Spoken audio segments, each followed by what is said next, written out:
And what that allows you then to do next is to learn from your competition. And how you do that is by what we call a feature table. So the idea of the feature table is quite simple. You plot yourself against your competitor across certain features. So features is not necessarily like the different, when we say product managers, when we talk about features, what we usually mean is like what the user can do in the app. But features can also be things like pricing or target market or other things that separate products from each other. So we can quickly go through an example to drive that point. So let's say we take the example of personal transportation. And in the US, let's say you live in New York, so you have the New York MTA, I think is the New York subway system or metro or something. Let's say you could decide to get a Tesla, you could use Lyft, or you could decide to get a Ford. And all of that would help you solve your problem of personal transportation. And how we're going to differentiate those different competitors is by price, availability, privacy, and ability to work. So what I mean by price is how much does it cost for you to get around with these different options.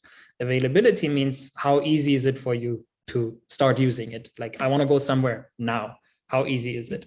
Privacy is basically how alone are you? Like, are there other people with you or are you alone?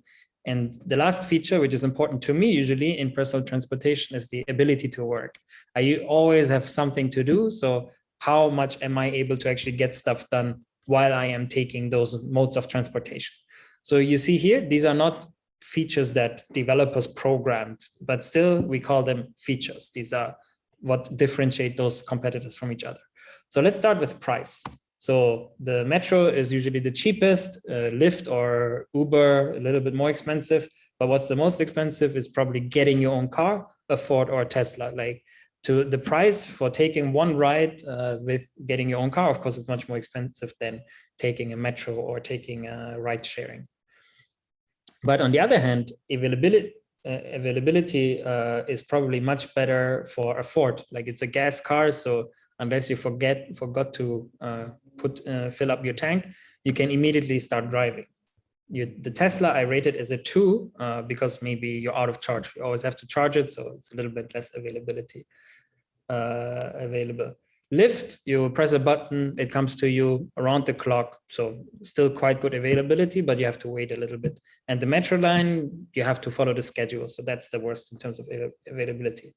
But then privacy, in Tesla and Ford, it's your own car. There's nobody else going to be there, so you're good. Whereas in a Lyft, there's still the other driver. So you cannot be all alone if that's important to you. And in the metro, there's tens, 20, 100 of different people. This kind of feature usually is not really important, but nowadays in a global pandemic, actually it gets quite important. And then lastly, ability to work. Some people might differ, but in a Tesla, you're still not supposed to work if you're the driver. So I put it as you're not able to work. In the metro, unless you're able to get a seat, which I think in New York, it's quite impossible. You're not able to get work done. If you're driving your own car, you're also not able to get work done. So unique value proposition for Lyft in this case would be you can actually sit down, take out your laptop and get work done every time you use it. You don't have to, like in the metro, you would have to say, oh, maybe I can work today in the metro or not. And then if, like, let's say you are Lyft, then this is, for example, where you could find your unique value proposition. You can say, okay, let's continue positioning and developing our product around that ability to work. People are not able to do that in other products. And then you could ask yourself, but are people willing to pay for it? Maybe people still prefer the metro because metro is cheaper, or maybe availability is an important factor for our target group.